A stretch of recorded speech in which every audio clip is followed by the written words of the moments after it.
Akuntansi dengan NIM 2215050204 dengan alma mater UIN Imam Bonjol Padang, Fakultas Usuluddin, Prodi Ilmu Al-Quran Tafsir. Di sini saya akan sedikit memaparkan materi daripada matkul Tarbawi yang diampu oleh Bapak dosen Dr. Zuheldi MAG.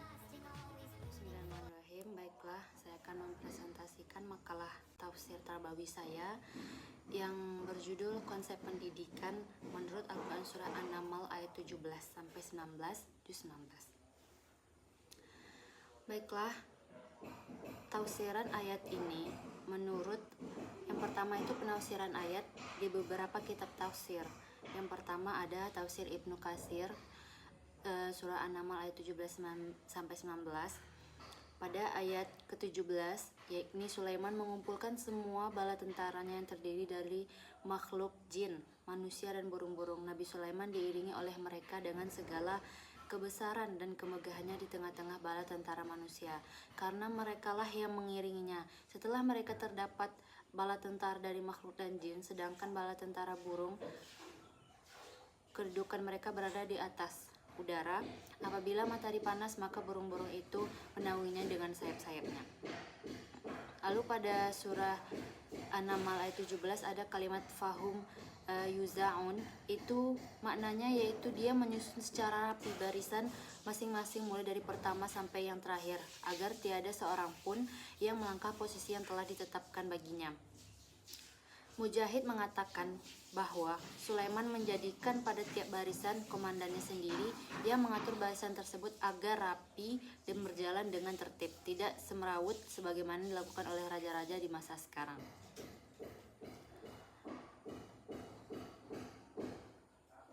Lalu pada ayat ke-18 yang tafsirannya, yakni manakala Nabi Sulaiman beserta bala tentaranya mengiringnya sampai di lembah semut, berkatalah seekor semut, "Hai semut-semut, masuklah ke dalam sarang-sarang kalian, agar kalian tidak diinjak oleh Sulaiman dan tentaranya, sedangkan mereka tidak menyadarinya." Ibnu Katsir menafsirkan bahwa Ibnu Asakir telah meriwayatkan melalui jalur Ishaq ibnu Bishr dari Sa'id dari Qatadah dari Al-Hasan bahwa nama semut yang berbicara itu adalah Hawas. Ia berasal dari kelompok semut yang dikenal dengan nama Bani Syam. Disebutkan bahwa besar semut itu sama dengan seekor serigala. Sedangkan semut yang berbicara itu pincang kakinya. Ia merasa khawatir bahwa makhluk jenisnya akan binasa karena terinjak-injak oleh teracak kuda pasukan Nabi Sulaiman. Maka ia menyerukan kepada makhluk jenisnya agar memasuki sarang-sarang mereka. Sulaiman alaihissalam mengerti pembicaraan itu.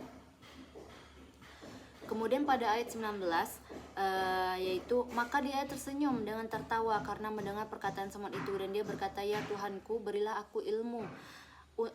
aku ilham untuk tetap mensyukuri nikmat-Mu yang telah Engkau anugerahkan kepadaku dan kepada kedua orang tua ibu bapakku, dan untuk mengerjakan amal saleh yang Kau ridhoi." An-Naml ayat 19. Yang tafsirannya yaitu yakni berilah aku kekuatan untuk mensyukuri nikmat yang telah Engkau limpahkan kepadaku, sehingga aku dapat memahami bahasa burung dan bahasa semua hewan berkat pengajaran-Mu kepadaku, juga kepada kedua orang tuaku, agar diriku menjadi orang yang tunduk, patuh dan beriman kepadamu. Lalu ada tafsiran dari tafsir Jalalain surah yaitu surah An-Naml ayat 17 sampai 19.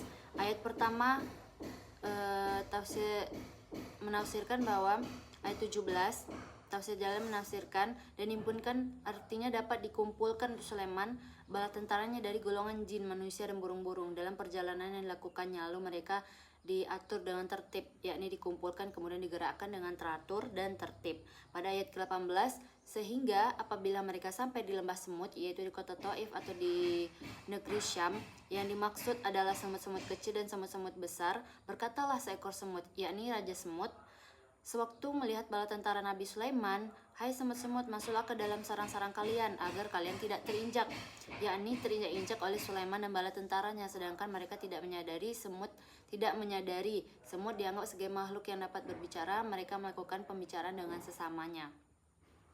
Lalu pada ayat terakhir, maka tersenyum Nabi Sulaiman pada permulaannya, tertawalah pada akhirnya karena mendengar perkataan semut. Dia telah mendengarnya walaupun jaraknya masih jauh, yakni sekitar 3 mil. Kemudian suara itu dibawa oleh angin. Nabi Sulaiman menahan bala tentaranya sewaktu mereka hampir sampai ke lembah semut, sambil menunggu supaya semut-semut memasuki sarang-sarang terlebih dahulu. Bala tentara Nabi Sulaiman dalam perjalanannya ini ada yang menaiki kendaraan dan ada pula yang berjalan kaki. Dan dia Nabi Sulaiman berdoa, ya Tuhanku, berilah aku, artinya berilah aku ilham untuk tetap mensyukuri nikmat-Mu yang telah Engkau anugerahkan. Nikmat-nikmat itu kepadaku dan kepada kedua orang ibu bapakku, dan untuk mengerjakan amal saleh yang Engkau ridhoi, dan masukkanlah aku dengan rahmat-Mu ke dalam golongan hamba-hamba-Mu yang saleh, yakni para nabi dan para wali. Nah, tafsiran terakhir yaitu tafsiran dari Ibnu Abbas, surah An-Naml ayat 17-19. Ayat 17, Ibnu Abbas menafsirkan bahwa dan di sana mereka berkumpul bersama-sama menjadikan untuk tunduk kepada Sulaiman pasukannya dari jin dan manusia dan burung-burung, dan mereka diatur dalam urutan pertempuran. Mereka semua ditahan dari awal sampai akhir sampai mereka dikumpulkan bersama-sama. Pada ayat ke-18, sampai ketika mereka mencapai lemah semut di Suriah, bersejarah semut berseru, oh semut, masuklah ke dalam rumah-rumahmu, jangan sampai Sulaiman dan tentaranya menghancurkanmu, menginjak-injakmu, tidak menyadari darimu. Lalu pada ayat terakhir, dan Sulaiman tersenyum, tertawa karena takjub pada ucapannya, karena dia mendengar ucapan tersebut sementara pasukannya tidak, dan berkata Nabi Sulaiman, Tuhanku, bangkitkanlah aku, artinya ilhamilah aku untuk bersyukur atas nikmat-Mu yang dengannya engkau nikmat aku. Engkau telah memberkatiku dengan pengakuan keesaan ilahi Allah dan kedua orang tuaku dengan segala ketulusan yang akan menyenangkan engkau, bahwa engkau akan menerima dan memasukkanku dalam jumlah hamba-hambamu yang saleh, artinya memasukkan aku dengan hamba-hambamu yang saleh di surga. Nah, relasi ayat dengan pendidikan, relasi ayat tersebut, ayat 17-19 tersebut, ialah 3 ayat dalam surah An-Naml ini secara jelas menggambarkan sebuah peristiwa lalu lintas di masa lampau. Meski di beberapa kitab tafsir berbeda sekalipun, tetapi tetap memiliki kandungan makna yang sama, di mana dua kelompok makhluk Allah bertemu di satu jalur yang sama. Kelompok pertama adalah Nabi Sulaiman beserta tentaranya, sedangkan kelompok kedua adalah sekumpulan semut yang berada di daerah pemukiman mereka. Dalam ayat-ayat ini, Allah memberikan pelajaran kepada umat Islam mengenai etika berlalu lintas melalui metode kisah, yaitu penyampaian materi dengan cara menceritakan suatu peristiwa secara kronologis, baik yang benar-benar terjadi maupun bersifat fiktif. Dari kisah ini dapat dipahami bahwa Al-Quran mengajarkan bagaimana seharusnya seorang muslim bersikap saat berlalu lintas atau menggunakan jalan umum. Sebagai pendidik, Allah memberikan pengajaran kepada manusia umat Islam tentang pentingnya tertib lalu lintas. Hal ini ditunjukkan melalui interaksi antara rombongan Nabi Sulaiman dan kawanan semut yang saling memahami dan menunjukkan sikap menghargai di jalan. Sikap saling pengertian ini menghindarkan mereka dari hal-hal yang tidak diinginkan seperti kecelakaan atau perilaku tidak sopan di jalan. Dalam konteks ini Allah mengajarkan bahwa berlalu lintas bukan sekedar aktivitas yang terjadi secara spontan, di mana setiap individu bebas berbuat sesuka hati, karena lalu lintas merupakan bagian tak terpisahkan dari kehidupan. Diperlukan adanya aturan atau prinsip-prinsip yang disepakati dan dijalankan bersama. Konsep ini disampaikan melalui kisah unik yang terjadi dalam kehidupannya Nabi Sulaiman. Ada beberapa prinsip lalu lintas yang diajarkan atau dididikkan oleh 3 ayat dalam surah An-Naml di atas. Setidaknya ada 3 prinsip atau hal utama dalam berlalu lintas yang diajarkan oleh ayat-ayat tersebut. Yang pertama, yaitunya taat aturan. Seluruh rakyat dan tentara Nabi Sulaiman itu dikumpulkan dalam kekuasaannya sesuai dengan ketetapan Allah tanpa pilihan selain taat. Kata al-masyar merujuk pada tempat berkumpul di akhirat yang tidak dapat dihindari, sedangkan al-husyirah berarti orang rendahan yang dapat diperintah atau diusir. Kata yuzaun berarti diatur dengan tertib, menunjukkan adanya pengawasan dalam pasukan Sulaiman di mana instruksi dijalankan dengan disiplin dan sanksi diberikan bagi yang melanggar. Allah telah menetapkan bahwa manusia tidak bisa lepas dari kebutuhan akan jalan ini, baik untuk berjalan sendiri maupun menggunakan sarana lain. Oleh karena itu, aturan lalu lintas harus ditegakkan dan setiap pengguna jalan wajib mematuhinya. Jika ada pelanggar, sanksi harus diberlakukan tanpa toleransi.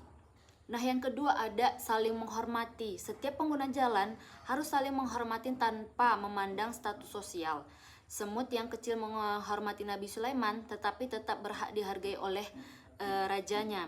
Di jalan raya tidak boleh ada kesewenang-wenangan atau prioritas buta. Jika Al-Quran mengajarkan bahwa seorang raja harus menghormati makhluk kecil seperti semut, maka seorang pejabat pun seharusnya menghargai rakyatnya saat berlalu lintas.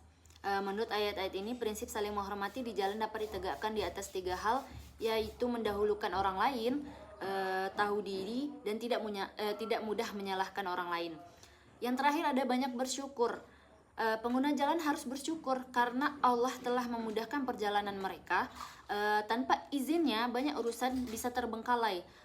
Rasa syukur di jalan mencegah sikap menuntut berlebihan dan membantu seseorang menerima keadaan dengan lapang dada. Jika bisa berjalan cepat, ia akan melakukannya, tetapi jika harus melambat dan berhenti karena situasi, ia menerimanya dengan penuh kesabaran dan syukur. Dalam ayat-ayat ini digambarkan betapa syukur tidak mengenal besaran atau nominal nikmat dan kondisi orang yang diberi nikmat. Kesimpulannya, surah An-Naml ayat 17-19 mengajarkan nilai-nilai kepemimpinan, etika sosial, dan kesadaran lingkungan. Kisah Nabi Sulaiman menunjukkan pentingnya disiplin, manajemen, dan komunikasi yang baik. 3 prinsip utama yang dapat diterapkan dalam kehidupan adalah ketaatan terhadap aturan, sikap saling menghormati, dan rasa syukur. Nilai-nilai ini relevan dalam pendidikan karakter dan kehidupan bermasyarakat, terutama dalam membangun disiplin, menghormati hak sesama, dan bersikap sabar. Dengan memahami dan menerapkan prinsip-prinsip ini, masyarakat dapat menjadi lebih baik, harmonis, dan penuh rasa syukur.